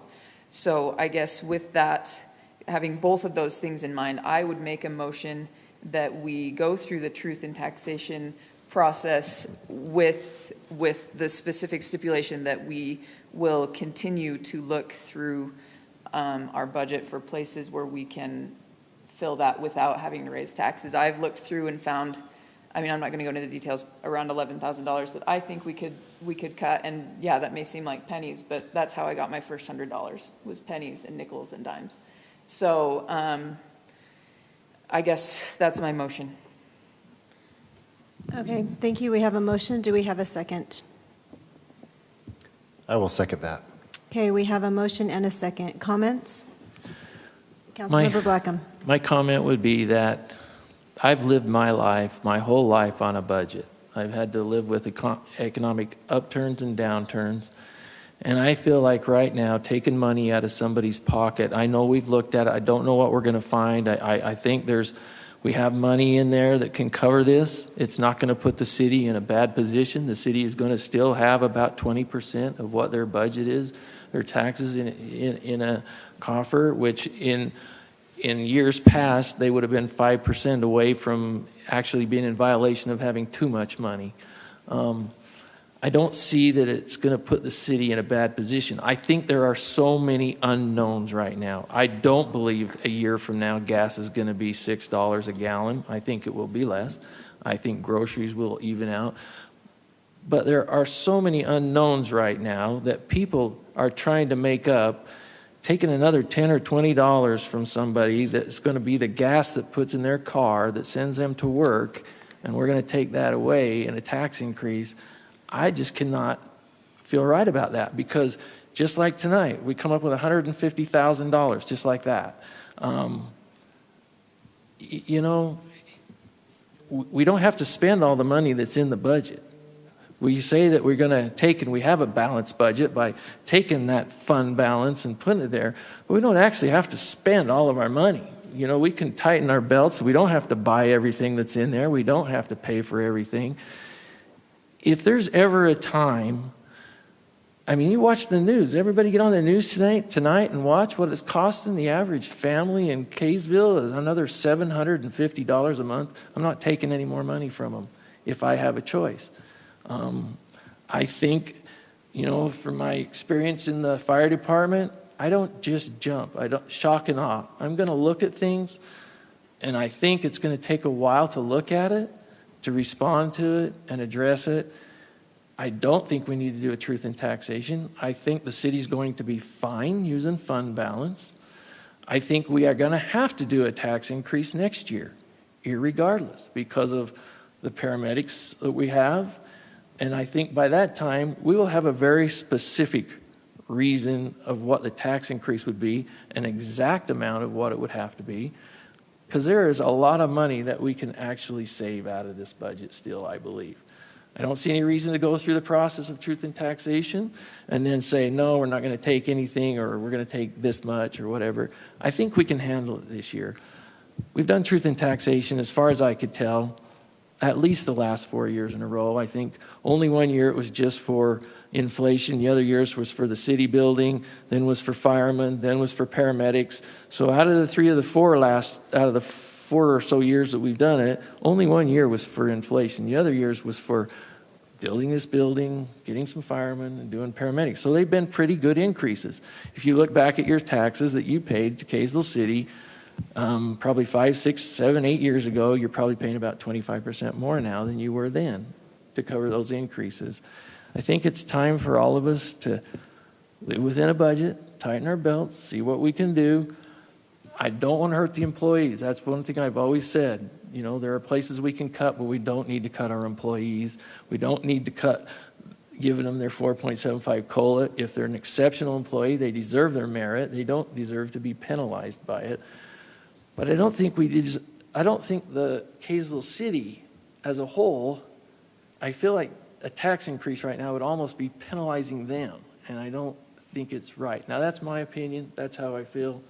That's why I could not vote to do a tax increase. So I don't see any reason to go through the process, because I just don't think it's the right time. Okay, thank you very much. Yes, Councilmember Jackson. Yeah, to that, and I appreciate your comments, Councilmember Blackham. I just want to say I'm disappointed in our neighbor to the east of us.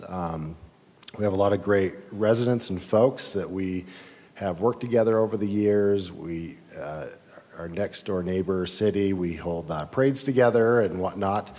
But it's my understanding that we've had an established agreement since sometime in the 1950s to provide ambulance and medical services to our neighbors, and we've worked hard to develop that relationship and to make sure that we are very responsive. And I am very disappointed that Fruit Heights waited until basically the 11th hour, a day and a half ago, to let us know that they are removing the agreement, which is their choice, but we have been asking them for months and months what they're going to do. And so what that means for Kaysville is that leaves 470,000. There's a hole and a deficit there, and I'm really concerned about that. And I agree that we could easily pay that with our reserves. I'm just concerned if the economy continues to trend the direction that we're all fearing, and if it's worse next year, I would like to use reserve money to keep employees and to make sure the basic necessities function well. And so I'm anxious about just moving forward without having a discussion, and like Commissioner Hunt said, taking a fine comb not only to our budget, but also looking at how to fill that $470,000 gap that we now have as of a day and a half ago. With that, appreciate our fire and emergency services. They're excellent and fantastic, and they're going to step up, and we're going to be just fine as a city in the long run. But I think we probably need to have that discussion. Not necessarily, I'm not convinced yet we need to raise taxes, but I don't know how we can't do that now, having that huge void in our budget. So. Okay, thank you for that. Councilmember Hunt. Thank you. I guess I didn't say some of the things that I'd hoped to earlier, but in reference to some of the things that have been said, I agree. You know, this year we voted to raise our police officers, and we're now taking on the burden of an additional amount for our emergency services, and those are things that I would do it again in a heartbeat. Those are things that are valuable to us as a city, and the sacrifices that those people make for our city are absolutely worth it. So with that being said, I have thought maybe I know people who already are taking on additional jobs to cover the expenses. I feel the weight. I wake up in the night because I've been having dreams about the budget. Like, it's not something that I take lightly. I take it very seriously, and I agree with what Councilmember Jackson said. We can take this step. We can agree to do truth in taxation, but that doesn't mean that we're going to stop looking for ways to save.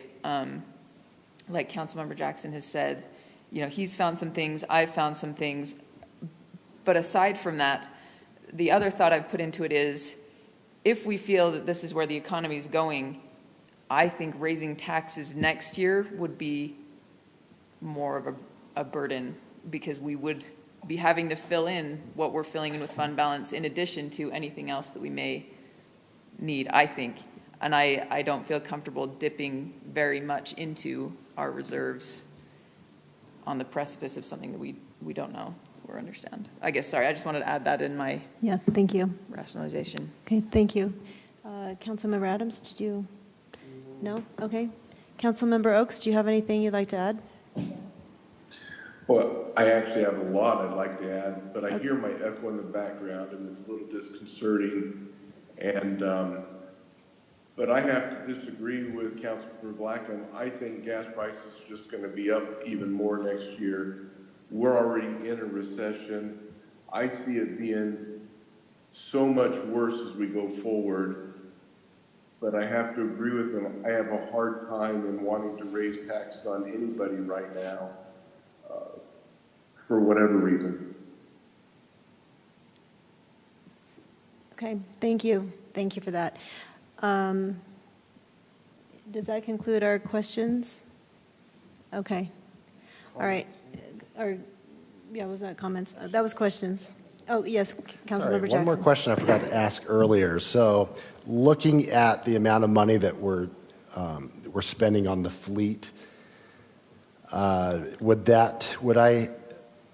would we be able to look at that and potentially cut that or adjust that if we go through a truth and taxation, and not if we don't? Or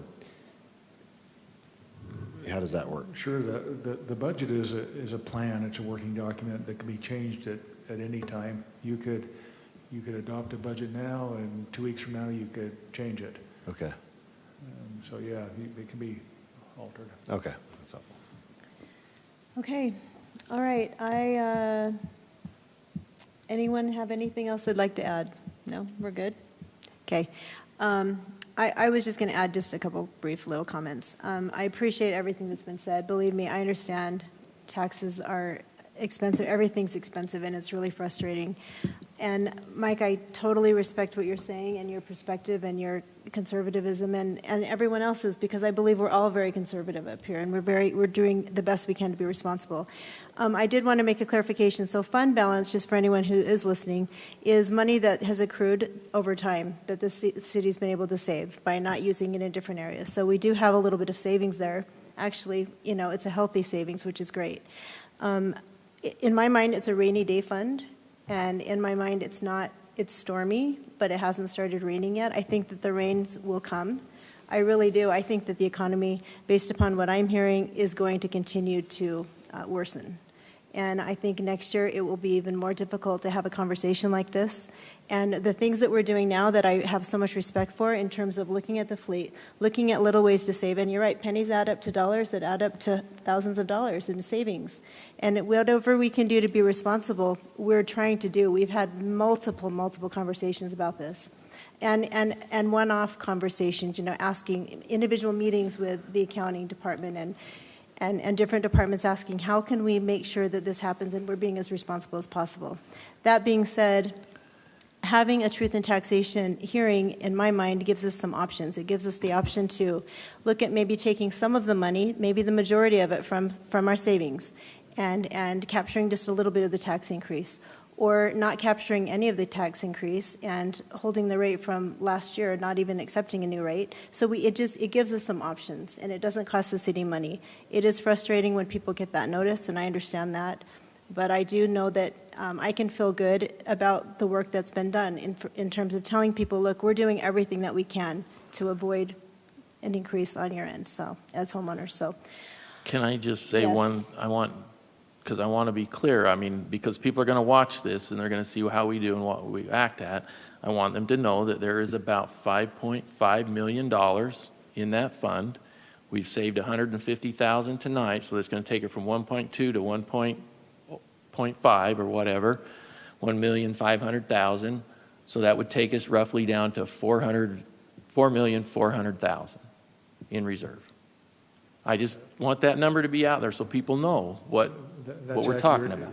Keep in mind, however, that the current budget also includes use of fund balance for this current year. Right. Okay. Which Thank you. reduces that balance. But Mike, to your point, yes, there's money there. There's money there that could be used. All right, so now that we've all shared our thoughts, does someone want to make a motion? She did. Oh, you already did. Oh, yeah, you already did. I'm sorry. This was our comment section. Okay, so now let's go to a vote. Councilmember Hunt, are you up to vote? Yes. I think so. Aye. Aye. Aye. Nay. Nay. Okay, thank you. Motion passes 3-2-2. Oh, okay. Mayor, may I make a? Yes. I think I misunderstood, because what I was voting for was against doing a truth in taxation. I'm sorry. Oh, you're voting against. Okay. All right. I apologize. Do we need to do that again, Nick, or just change his vote from an A to an Nick, nay? you clarify, but my understanding is Councilmember Oaks can change his vote in that time frame, but. Okay, so. I got lost with all the comments after the motion. Okay. Motion was a long time ago, but Okay, yes. yes, okay. So the motion motion failed, right? Okay, so motion failed, so. So I will make a motion to adopt the 2022 certified tax rate for Kaysville City in the fiscal year 2023 budgets. We have a motion, do we have a second? I'll second. Okay, we have a motion and a second. Comments? No comments? Okay, no comments. Councilmember Jackson? Aye. Aye. Aye. Aye. Aye. Okay, motion passes. So we are not having truth in taxation. Okay, moving, is that the last? Mayor, So can I- we are adopting this, excuse me. Sorry? Yes. Can I just clarify that, is the instruction to staff to remove the 1.5%, to knock that down to whatever, and then you're adopting the budget tonight? And then if you have further things you want to talk about, we can amend the budget. We'd be amending the budget, we're establishing a budget. Just want to make everybody clear with that, so that we'll give Dean and Levi the task to remove that $150,000 and knock that down to whatever that turns out to be. I believe that that's our council. Okay. Maybe if we can look at the progression plan, just so we're Okay. clear. Our understanding is we would move that top row completely, department discretionary 1.5 and the 1%. And then on the merit range, we would leave that as it is. So if they're between the midpoint and their the final, at the end of the pay range, it would be 2.5%. But we said it's discretionary from 0 to 2.5. 0 to 3. Yeah. Okay? It would include merit 0 to 3 if you're between beginning and Yes. midpoint, or 0 to 2.5 if you're between. Yes. Okay. Isn't that what we said, Nate? Right. Yeah. And we wanted the department heads to be very discretionary. Okay. I'm sorry. Shane, I'm go ahead. probably splitting hairs here, but when this plan says it is determined by market study conditions and budget availability, I think you could technically leave this alone, and budget availability has decreased become because unavailable for the 1.5%. So not my hill to die on, just throwing out a thing there. Well, Go ahead. I think the reason that it's important that you're saying that is because the motion by Councilmember Jackson was that we do that this year. Correct. And so if you take that away entirely, that it's possible that you would lose.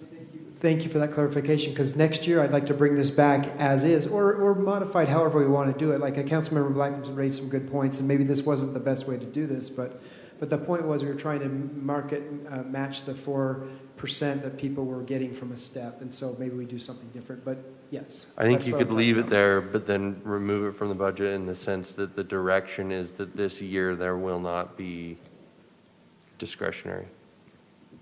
Okay. So are you clear on what we're doing? Okay, and we're all in agreement that that's what we want? Which Okay. was really cool. It was Yes. so cool. Like, So we're okay with this? Okay. All right, thank you, Dean. Thank you for that. So, okay, just back on track. So what we are doing is, we're done, right? We don't have to go back? Okay. Aren't we done? As far as the action items? We don't? We still have RDA and MBA later on. Oh, okay, Yeah. that's what I thought. So we have to The still action adopt E. Okay, because we had a motion. Okay. Item number E, adoption of the 2022 certified tax rate for Kaysville City in fiscal year 2023 I budget. believe that's what he did. That's what we just did, right? So D and E were kind of either or. and I Right, think so that's either what- or, so we did do Yeah, it. when the other one failed, I That's- said. then that automatically- Then okay. I did the certified tax rate. Okay, Those excellent. 2 zeros and a 6.466 Gotcha. or whatever it was. Okay, all right. Well, then, council member reports. Does anyone have any? And it was nice to see on the certified tax rate that new growth did accrue 120,000 in new growth, so that's helpful. In fact, it's a little bit less than that. We just got an updated report today. Oh, way to go. So it's about $100,000 of new growth. And I think the original information we provided in the packet had a different certified tax rate, but this is the official one at .001281. So that's the rate you've adopted tonight. Right. Okay. Well, it's not the rate I had in my packet, but the rate that makes our budget. Okay, council member reports. Mayor? Go ahead, Oh. council member Hunt, go ahead. Oh, I was just gonna, Councilmember Jackson already brought it up, but it was really cool this week to play softball with the Army, and miraculously, we trounced them, and Awesome. it was a lot of fun, but it was cool. It was a fun thing to do with our troops and to celebrate Army birthday. Very good. Anyone else? I'm going to talk, well, actually, it's your department, 4th of July. Okay.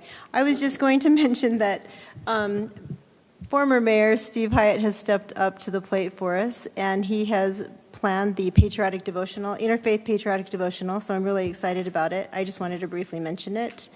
If I can find the note, let's see. Okay, so we will have, this will be on July 3rd, so just want to put it on people's calendars. Our special guest speakers will be Utah Governor Spencer Cox and Colonel Craig Andrill. He's the 388th Fighter Wing Commander, and so it'll be great. We'll also have the Davis High Drumline and Band, so hopefully people will put that on their calendar. I know the 4th is already on your calendar because that's such a big deal and such a wonderful experience, so wanted to add this as well. And what time does that begin? Oh, 7 p.m. 7 p.m. 7 p.m. at the Davis High Auditorium. Do you Thank have to you. have tickets or anything? Nope, it's free to everybody, and it's great. It's a tradition here in Kaysville, and we're excited that Mayor Hyatt took the reins and continued this tradition for us. Shane, do you have anything?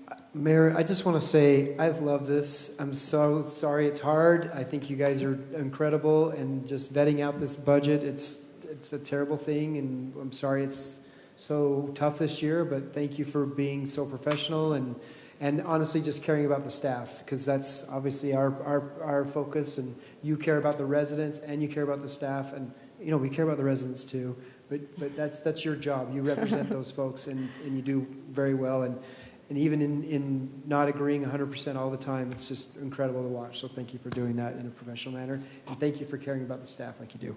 Thanks. Well, and thanks, and I was going to add my thanks, because this was a really difficult decision to make, and you guys are so professional. I really enjoy working with each of you, so thank you for your respect and your kindness. All right. Anything else? Okay, motion to adjourn. Does someone want to make that? I'll make a motion. I'll make it. Oh, thanks, Perry. Second. All in favor? But don't leave, Perry. You still got 2 more meetings. Yeah, no. Yeah, okay. Oh, I don't know that there, we already had comment. We did. We don't have any more, yeah. You can approach. We just ended our meeting, but you are, sure.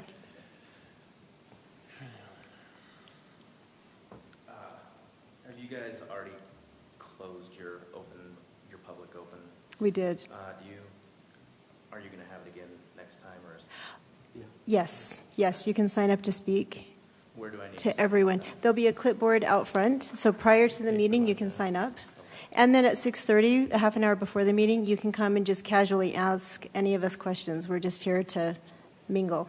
Okay. So, Very well. okay, thank you. All right, now. Thanks for coming. Thank you. Okay. I'm going to open the Kaysville City Redevelopment Agency Board meeting. The action So- item is to adopt the redevelopment agency budget for fiscal year 2023. Thank you. I'll make a motion. Oh, can I? Would you? Sure, go ahead. Board Does member anybody have Adams. comment? I'll make a motion that we adopt the resolution for the budget for the Kaysville City Redevelopment Agency for fiscal, or like my wife likes to say, physical year 2023. She's going to kill me. She won't watch. Can we have a motion? Do we have a second? I'll second. Thank you. We have a motion and a second. Comments? Seeing no comments. Councilmember Oaks. Aye. Aye. Aye. Aye. Aye. Okay, thank you. Motion passes. Motion to adjourn. I'll make a motion that we adjourn. All in favor? Aye. Aye. Okay, thank you. We'll close that meeting. And now we'll open our Kaysville City Municipal Building Authority meeting. 2 items here. First item is amending the budget for the building authority. We had a public hearing earlier tonight regarding both of these items. Question? Yes. So the $45,000 that you want to add to this budget, because originally it was 705, now it's 750. Where did that come from? Is that money you said that was carried over from construction that was not completed? Yeah.